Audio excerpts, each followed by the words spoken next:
Everyone, welcome back to the Samajik Guru channel. आज हम करने जा रहे हैं क्लास 7th के हिंदी का हॉलीडेज होमवर्क सॉल्व। तो वीडियो को स्टार्ट करते हैं बच्चों। उससे पहले अगर चैनल पे नए आए हैं तो चैनल को फटाफट से सब्सक्राइब कर लो, क्योंकि यहाँ पर इस तरीके का हेल्पफुल कंटेंट अपलोड होता रहता है। तो चलिए बिना देरी के वीडियो स्टार्ट करते हैं। तो देखो, सबसे पहला जो काम हमें दिया गया है वो है संज्ञा। अपने घर में मौजूद वस्तुओं में से 10 संज्ञा शब्द चुनना है और इसी के साथ संज्ञा के भेदों से संबंधित चित्र बनाना है। ठीक है, तो देखो इसके लिए ना आप कोई भी जो 10 चीजें हैं, जैसे कि मैंने पवित्र पुस्तक रामायण ली है जो कि व्यक्तिवाचक संज्ञा है। ठीक है, इसके बाद बेटा यहाँ पर जो है हमने ताजमहल की तस्वीर ली है। ताजमहल तो नहीं घर पे हो सकता है ना, तो ताजमहल की तस्वीर ली है। ठीक है, और ये व्यक्तिवाचक संज्ञा है। ठीक है, क्योंकि हम स्मारक की बात कर रहे हैं।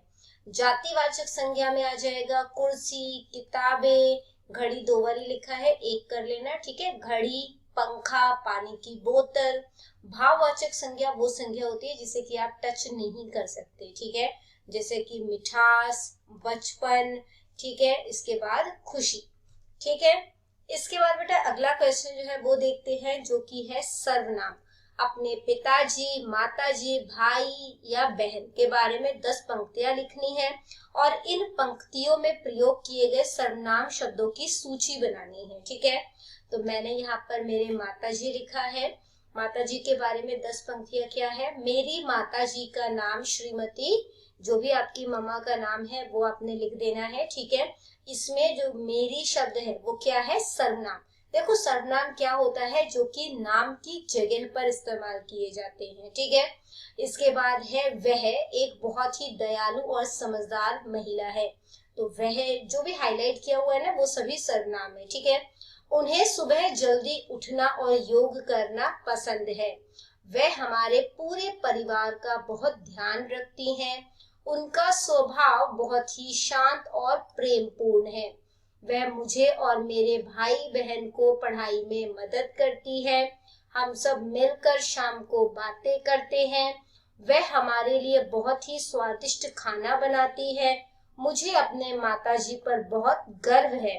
उनसे मुझे हमेशा जीवन में आगे बढ़ने की प्रेरणा मिलती है। ठीक है, तो सूची बनानी थी इसमें। तो सर्वनाम कौन कौन से आए हैं, मेरी, वह, उन्हें, उनका, मुझे, हमसे, हम और उनसे। ठीक है, इसके बाद देखो बेटा अगला क्वेश्चन जो है वो हमें दिया गया है कि 10 पन्ने सुंदर लेखन लिखें। ठीक है, यानी कि 10 पेज राइटिंग जो है वो आपने करनी है। ठीक है, उसके बाद अगला जो काम है वो है संज्ञा, सर्वनाम, क्रिया विशेषण, क्रिया विशेषण। इनमें से किसी 2 टॉपिक पर आपने चार्ट बनाना है। ठीक है, तो देखो मैं आपको आइडिया दे देती हूँ किस तरीके से आप जो है वो बना सकते हैं। तो यहाँ पर देखो संज्ञा का चार्ट इस तरीके से बना सकते हैं, जिसमें व्यक्तिवाचक संज्ञा है जैसे कि भगत सिंह, ताजमहल, दिल्ली, रविवार, हिमालय, यमुना। जातिवाचक संज्ञा जो है वो मेज, किताब, शहर, नदी, पेड़, बालक, कुत्ता। ठीक है, भाववाचक संज्ञा हो जाएगी ईमानदारी, खुशी, बुढ़ापा, मिठास, साहस, ईर्ष्या। समूहवाचक संज्ञा होता है जिसमें ग्रुप होता है बेसिकली। ठीक है, तो कक्षा, सेना, गुच्छा, भीड़, परिवार, गुलदस्ता। इसके बाद जो है द्रव्यवाचक संज्ञा, तो यहाँ पर देखो पानी, दूध, तेल, लोहा, सोना, चीनी और आटा। ठीक है, तो इस तरीके से इसे आपने करना है। तो द्रव्यवाचक होगा ये। ठीक है, द्रव्यवाचक। इसके बाद बेटा अगला जो है देखो सर्वनाम। तो सर्वनाम के लिए क्या, पुरुषवाचक जो सर्वनाम है ना उसके 6 भेद है। पुरुषवाचक, निश्चयवाचक, प्रश्नवाचक, निजवाचक, संबंधवाचक और अनिश्चयवाचक। और ना यहाँ पर एक छोटी सी मिस्टेक क्या है, इसी के नीचे ये लाइन जो है वो डाली हुई है। ठीक है, बट ये सर्वनाम का पार्ट है, पुरुषवाचक का सर्वनाम का पार्ट नहीं है। तो आपने जो है वो क्या करना है, इस तरीके से एक लॉन्ग एरो जो है वो बना सकते हैं और उसको जो है इसके साथ ही कनेक्ट कर सकते हैं। ठीक है, इस तरीके से।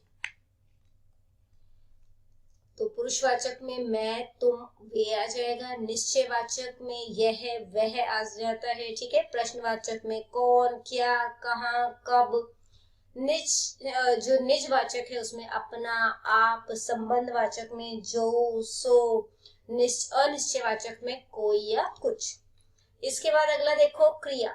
तो क्रिया के लिए किस तरीके से चार्ट बना सकते हो। जिस शब्द या शब्द समूह से किसी कार्य को करना या होने का बोध होता है कि कोई काम किया जा रहा है, तो उसे हम लोग क्या कहते हैं, क्रिया। तो क्रिया के भेद कर्म के आधार पर दो तरीके का होता है, सकर्मक क्रिया और अकर्मक क्रिया, ठीक है। रचना के आधार पर चार तरीके का होता है, संयुक्त क्रिया, नाम धातु क्रिया, पूर्वकालीन क्रिया और प्रेरणार्थक क्रिया। अगर आप थोड़ा इसे और लेंदी बनाना चाहते हैं तो इनके एक एक उदाहरण जो है वो आप दे सकते हैं, ठीक है। इसके बाद देखो विशेषण। विशेषण जो है वो चार तरीके के हैं। संख्यावाचक विशेषण जैसे कि 100, 5, 7, पहला, कुछ। गुणवाचक विशेषण मोटा, पतला, अंधेरा, ठीक है, यहाँ पे बिंदी आएगी, अंधेरा, गोरा, गोल। परिमाणवाचक विशेषण 4 मीटर, 2 तोला, थोड़ा सा, कुछ मीटर, 5 लीटर, ठीक है। तो यहाँ पे बड़ी की मात्रा आएगी, लीटर। इसके बाद देखो संकेतवाचक विशेषण, वे बच्चे, यह गाड़ी, आप लोग, वह परिवार और हमारी बेटी, ठीक है। इसके बाद अगला देखो क्रिया विशेषण। तो क्रिया विशेषण चार तरीके के हैं। स्थानवाचक क्रिया विशेषण जैसे कि यहाँ, वहां, ठीक है, अंदर, यहाँ पे ये अंदर हो जाएगा, अंदर, ऊपर, सामने, ठीक है। इसके बाद कालवाचक क्रिया विशेषण अभी, ठीक है, या कल, आज, हमेशा, कभी कभी, प्रतिदिन। रीतिवाचक क्रिया विशेषण, रीतिवाचक मतलब किस तरीके से क्या काम हो रहा है, धीरे धीरे, तेजी से, ध्यान पूर्वक, चुपके से, अचानक। परिमाणवाचक क्रिया विशेषण क्या है, बहुत, कम, थोड़ा, ज्यादा, काफी, ठीक है। इसके बाद बेटा देखो अगला जो है वो हमें क्या जो है वो एक्टिविटी या काम दिया गया है वो देखते हैं। तो ये हो गया हमारे पास। नेक्स्ट है, अब बचपन में दादी जी या नानी जी के मुंह से सुनी 2 मनपसंद कहानियां अपने शब्दों में लिखे, ठीक है। तो ये वाली कहानियां जो है वो लिख लेना आप लोग। अगर आप कोई और लिखना चाहते हैं तो वो भी लिख सकते हैं। मैंने प्यासा कौवा और लालची कुत्ते की कहानी जो है वो यहाँ पर दी है, ठीक है। इसके बाद बेटा अगला क्वेश्चन जो है वो देखते हैं, जो कि है अपने पाठ्य पुस्तक में से किसी एक कविता को कंठस्थ करें, मतलब कि याद करना है, फिर उसकी वीडियो बनानी है और अपने टीचर को भेजना है, ठीक है। इसके बाद है बेटा निबंध। मेरा मित्र या मेरी सखी, वैसाखी का मेला, मेरा अध्यापक, मेरी कक्षा का कमरा, ठीक है। तो देखो मेरा मित्र, ठीक है, वीडियो को पॉज करके इसको नोट डाउन आप लोग कर सकते हैं। दूसरा है बेटा मेरा अध्यापक, ठीक है। इसके बाद है वैसाखी का मेला और फिर है मेरी कक्षा का कमरा, ठीक है। इसके बाद बेटा हमें जो है वो 2 पत्र दिए गए हैं, ठीक है। दोनों ही पत्र जो है वो हम लोग देख लेते हैं कि कौन कौन से हमें दिए गए हैं। सबसे पहला पत्र है मित्र के प्रथम आने पर उसे बधाई पत्र लिखना है। दूसरा है गर्मी की छुट्टियों में अपने घनिष्ठ मित्र को छुट्टियां इकट्ठे मनाने के लिए जो है वो आपने पत्र लिखना है, ठीक है। तो देखो किस तरीके से लिखोगे आप लोग। तो सबसे पहले जो है आपने जो है वो एड्रेस जो है वो डालना है, ठीक है। डेट डालनी है यहाँ पर, प्रिय सहेली या मित्र जिसको भी आप लोग लिख रहे हो, ठीक है। फिर आपने लेटर लिखकर जो है यहाँ पर अपने अपना नाम लिखना है। दूसरा जो है गर्मी की छुट्टियां जो है वो शुरू हो रही है ना, उसको आपने अपने फ्रेंड को इनवाइट करना है, उसके लिए यहाँ पर लेटर लिखा है। तो सबसे पहले एड्रेस आएगा, फिर यहाँ पर जो है वो डेट डालोगे, ठीक है। और उसके बाद जो है वो आपने अपना नाम लिखना है यहाँ पर, और इसको आप इसी तरीके से लिख लें, ठीक है। क्या लिखा है मैंने कि तुम्हें ये जानकर खुशी होगी कि हमारे स्कूल में गर्मियों की छुट्टियां शुरू हो चुकी है। मुझे उम्मीद है कि तुम्हारे स्कूल में भी छुट्टियां हो गई होंगी। मैं यह पत्र तुम्हें इस बार की छुट्टियां मेरे साथ लुधियाना में साथ बिताने के लिए आमंत्रित करने के लिए लिख रही हूँ। हम दोनों बहुत दिनों से मिले नहीं हैं। मैंने इस बार छुट्टियों के लिए बहुत सारी योजनाएं बनाई है। हम दोनों मिलकर पास के वाटर पार्क जाएंगे, नई नई कहानियों की किताबें पढ़ेंगे, कंप्यूटर गेम्स खेलेंगे और शाम को पार्क में क्रिकेट खेलेंगे। यहाँ का मौसम भी इस समय बहुत अच्छा है। मुझे पूरा विश्वास है कि तुम मेरा निमंत्रण स्वीकार करोगे और अगले हफ्ते ही यहाँ आ जाओगे। अपने आने की तारीख मुझे पहले ही बता देना ताकि मैं तुम्हें लेने स्टेशन आ सकूं। माताजी और पिताजी को मेरा प्रणाम कहना, ठीक है, और तुम्हारा घनिष्ठ मित्र, और आपने नाम लिख देना है, ठीक है। एक चीज यहाँ पर आप कर देना, अपने माताजी और पिताजी को, ठीक है, मेरा प्रणाम कहना, ठीक है। इसके बाद देखो बेटा, यहाँ पर है छुट्टियों के दौरान जहाँ घूमने गए वहां के बारे में आपने लिखना है, ठीक है। तो मैंने लिखा है, इस बार गर्मियों की छुट्टियों के दौरान मैं अपने परिवार के साथ कपूरथला घूमने गया। इसे पंजाब का पेरिस भी कहा जाता है। यह एक बहुत ही सुंदर और ऐतिहासिक शहर है। वहां हमने प्रसिद्ध शालीमार बाग और भव्य सैनिक स्कूल की इमारत देखी। इसके बाद हम कांजली वेटलैंड गए, जहां का शांत वातावरण और प्राकृतिक सुंदरता मुझे बहुत पसंद आई। और इस यात्रा का सबसे मजेदार हिस्सा पुष्पा गुजरात साइंस सिटी देखना था, जहां विज्ञान से जुड़ी अनोखी चीजें और 3D शो देखकर मुझे बहुत कुछ सीखने को मिला। यह छुट्टियां मेरे लिए ज्ञानवर्धक और बेहद यादगार रही। इसके बाद है बेटा कि अपने आसपास किसी पशु पक्षी या पालतू जानवर की दिनचर्या को ध्यान से देखिए और इसके बारे में अपनी डायरी में लिखिए, ठीक है। तो मैंने डेट डाली है सबसे पहले, उसके बाद दिन लिखा है, दिन शनिवार। आज मैंने अपने पालतू कुत्ते शेरू, एक पग नस्ल का कुत्ता है, की दिनचर्या को बहुत ध्यान से देखा। शेरू की सुबह बहुत जल्दी शुरू हो जाती है। सुबह ठीक 6 बजे वह मेरे बिस्तर के पास आकर अपनी पूंछ हिलाने लगता है और मुझे जगाता है। उसके बाद पिताजी उसे सुबह की सैर पर पार्क ले जाते हैं, जहां वह अन्य कुत्तों से मिलता है और खूब दौड़ लगाता है। सुबह 6:30 बजे घर लौटकर वह अपना दूध और बिस्कुट खाता है। दोपहर के समय जब बाहर बहुत तेज धूप होती है, तब शेरू घर के ठंडे कोने में या कूलर के सामने आराम से सोता रहता है। शाम 5 बजे जैसे ही मैं स्कूल का काम खत्म करता हूँ, वह खेलने के लिए अपनी पसंदीदा गेंद मेरे पास ले आता है। हम दोनों शाम को छत पर गेंद से खेलते हैं।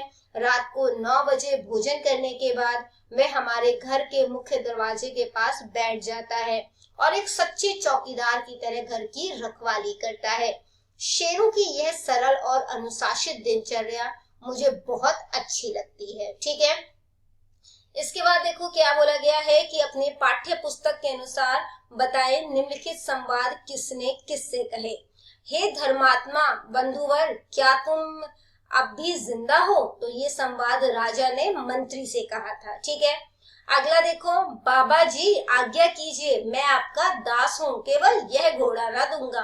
तो ये संवाद खड़ग सिंह ने बाबा भारती से कहे थे, ठीक है। अगला देखो, यह तो हमारे स्कूल के बरगद के वृक्ष जैसा ही है। ये संवाद मुकुल ने अध्यापक से कहा था, ठीक है। अगला देखो, हमारा युद्ध अंग्रेजों से है, निरपराध बच्चों और स्त्रियों से नहीं। तो ये संवाद रानी ने रघुनाथ से कहा। इसके बाद देखो, तो जाइए महाराज, स्त्रियां भी निहत्तों पर वार नहीं करेंगी। तो ये संवाद पद्मा ने अशोक से कहे थे, ठीक है। राजा अशोक भी लिख सकते हो। आगे है बेटा, अरे मैं क्या झूठ बोल रहा हूँ, मैं डायरी में हर चीज को नोट करता हूँ, ठीक है। तो ये संवाद लेखक ने जूलिया से कहा था। इसके बाद देखो बेटा, पूर्व पश्चिम उत्तर और दक्षिण क्षेत्रों में स्थित 2-2 राज्यों के नाम लिखने हैं, ठीक है। तो उत्तर में जम्मू कश्मीर है, हिमाचल प्रदेश और पंजाब। पूर्व में पश्चिम बंगाल और बिहार, दक्षिण में केरल कर्नाटक और पश्चिम में राजस्थान और महाराष्ट्र, ठीक है। इसके बाद देखो बेटा, निम्नलिखित शब्द सारणी में से सार्थक शब्द चुनकर लिखे। तो सबसे पहला वर्ड है माला, ठीक है। नंबर 1 डाल के माला लिख लो। इस तरीके से आपने वर्ड्स हैं वो साथ साथ लिखते रहना है, ठीक है। नींव, इसके बाद जो है और क्या लिख सकते हो, अशोक, ठीक है। इसके बाद ठीक है, साथ साथ यहाँ पर जो है ना नंबरिंग करते जाना कि दूसरा वर्ड क्या है, तीसरा वर्ड क्या है, ठीक है। अशोक, नीव, माली, ठीक है, लीला। इसके बाद जो है और क्या लिख सकते हो यहाँ पर, देखो, बर्तन, सुमति, ठीक है, जीत। बहुत सारे वर्ड मिल जाएंगे इसमें आपको, दान, ठीक है, साक्षरता। इसके बाद भय। इसके बाद जो है यहाँ पर देखो, दोहावली, ठीक है, तराजू।